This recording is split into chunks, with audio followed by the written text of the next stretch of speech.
Would you be able to understand me if I told you your pool is beginning to get algae? So I tested the phosphate level, which was 1,500 parts per billion. So what we need to do is bring your free chlorine level up to at least 3 parts per million. That way we can penetrate the cell membrane of the phosphate molecule, and then we can add phosphate remover, which will coagulate and end up in your filter. The reason most of you do not understand what I just said is because you are not a pool tech.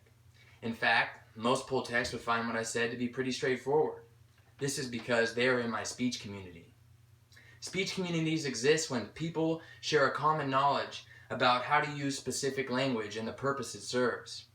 They are not defined by geographic location, but by a shared understanding. So if I wanted the customer to understand what I said, still get my point across, I would give it to them in layman's terms, which is pretty much, your pool is beginning to get algae. We need to kill it. It has a high phosphate level, which is pretty much algae food.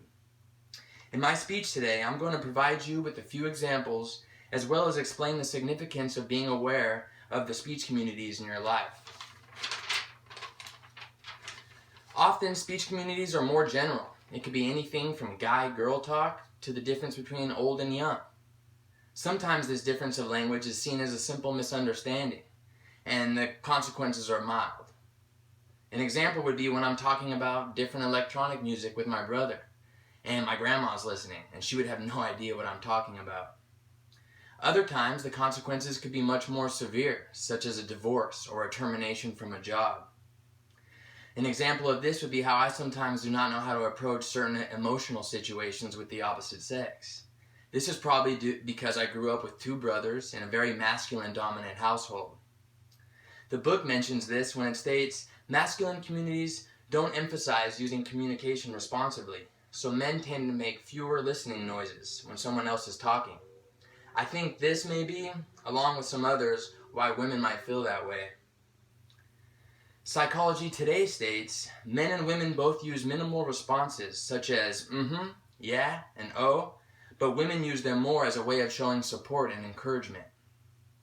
The significance of being aware and able to recognize these misunderstandings between speech communities will result in your ability to communicate more effectively. Although it's difficult to do in real time, it's something we could all strive for. More specific speech communities are like those in the first example I gave you, with my experience as a pool tech.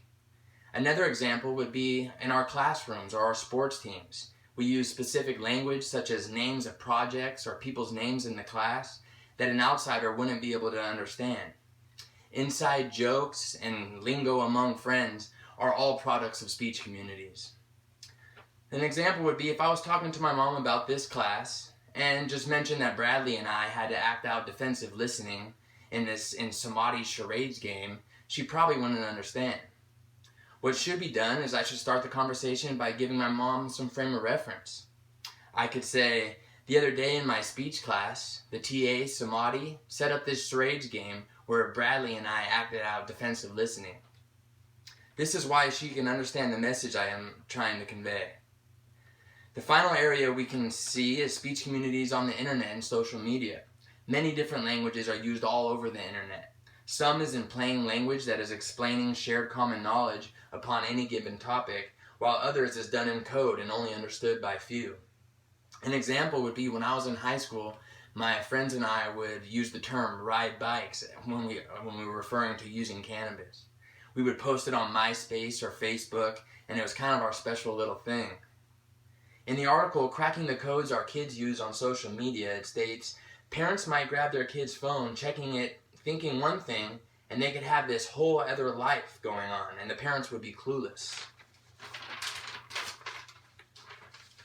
This has led me to realize that sometimes it is important to see the boundaries and adjust accordingly to have better communication, but other times speech communities can be more of a unique ritualistic thing that friends do to increase their feelings of community amongst each other.